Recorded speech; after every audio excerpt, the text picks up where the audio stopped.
Bismillahirrahmanirrahim. Assalamualaikum warahmatullahi wabarakatuh.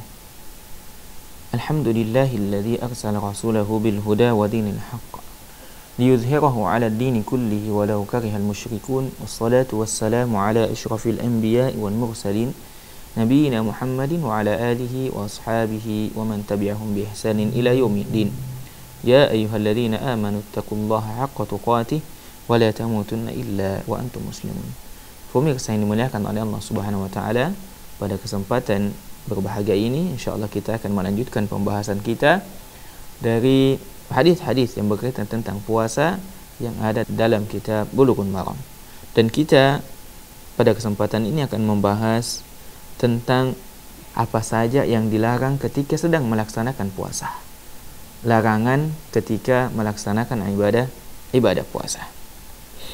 An Abi Hurairah qala Rasulullah sallallahu alaihi wasallam, man lam yada' qawla az-zuri wal 'amala bih wal jahla falaysa lillahi hajatun fi an yada'a ta'amahu wa syarabah. Rawahu al-Bukhari wa Abu Dawud wal lafzu lah.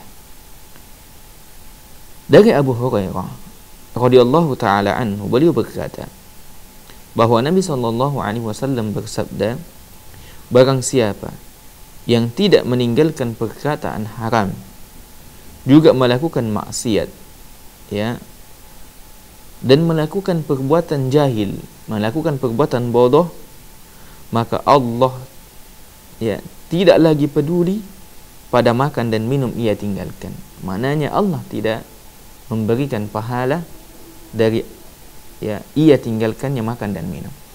Ikhwatal iman yang dimuliakan oleh Allah Subhanahu wa taala, beberapa faedah yang dapat kita ambil dari hadis ini, ya. Yang pertama, bahwa hadis ini, ya, menganjurkan kepada kita supaya ketika kita melaksanakan puasa, melaksanakan shaum, adalah menjaga diri kita dari hal-hal yang dapat mengurangi, yang dapat mengikis dari pahala ibadah puasa yang kita lakukan.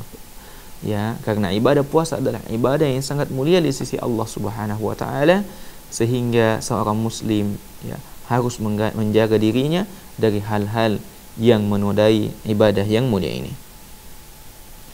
Yang selanjutnya, pemirsa yang dimuliakan oleh Allah Subhanahu wa taala, sebaliknya, maka hendaknya kita, orang yang melaksanakan puasa, ya, menghiasi diri kita dengan akhlak mulia, dengan akhlakul karimah, ya, dan menjauhkan diri kita dari hal-hal yang kotor, menjauhkan diri kita dari perkara yang sia-sia, ya, yang tidak ada gunanya di sisi Allah Subhanahu wa taala.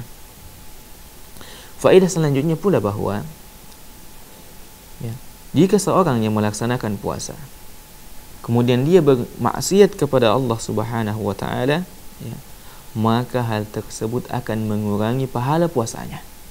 Maka hal tersebut akan mengulangi pahala puasa yang dia lakukan.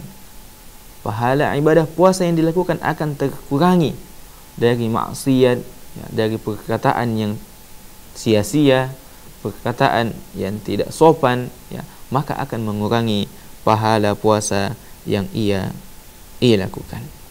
Selanjutnya, faedah selanjutnya adalah, ya, di dalam melaksanakan ibadah puasa kita, ya, tidak hanya diperintahkan untuk meninggalkan hal-hal yang nampak saja, ya. Kita tidak hanya dilarang untuk makan dan minum atau mencampuri istri kita, namun di sana banyak larangan-larangan yang harus kita berupaya menghindarinya. Di antaranya, ya, bagaimana kita menjauhkan diri kita dari hal-hal yang diharamkan, dari, ya, akhlak yang buruk, dari perbuatan-perbuatan yang bisa mengurangi pahala, ya, atau bahkan menghabisi pahala dari ibadah puasa yang kita lakukan. Selanjutnya, jamaah dimuliakan oleh Allah, pemirsa dimuliakan oleh Allah, ya, puasa mengajarkan kepada kita, ya, untuk bersikap lemah lembut. Puasa mengajarkan kepada kita untuk berakhlakul karimah. Puasa mengajarkan kepada kita sifat sabar, sabar di dalam ketaatan kepada Allah, ya, sabar di dalam menjauhi maksiat kepada Allah Subhanahu wa taala. Dan di dalam puasa pula kita, ya, diajarkan bagaimana kita menjauhi perkara-perkara yang membahayakan, ya, ucapan-ucapan yang tidak berguna, ya, menggibah dan lain sebagainya. Maka hal tersebut, ya, menjadikan kita kuat dari godaan, ya, godaan-godaan yang selalu menginginkan kita jauh dari Allah Subhanahu wa taala. Dan di antara faedah pula yang dapat kita ambil dari hadis ini, ya, bahwa di antara yang dilarang ketika melaksanakan ibadah puasa, ya, adalah meninggalkan musik. Karena musik masuk ke dalam, ya, hal-hal yang sia-sia. Ya, musik menjerumuskan seorang, ya, kepada hal yang sia-sia saja, ya, yang tidak mendatangkan kebaikan dalam ibadah puasa. Maka sepatutnya bagi kita untuk menjauhi al-qaul zur, ya, perkataan sia-sia yang tidak ada gunanya. Maka sekali lagi, di antara yang dimaksud dalam perkataan ini, dalam hadis ini, adalah bagaimana seorang melaksanakan ibadah puasa berusaha menjauhkan dirinya dari musik. Demikian yang dapat kita bahas. Hadanallahu wa iyyakum ajma'in. Wassalamualaikum warahmatullahi wabarakatuh.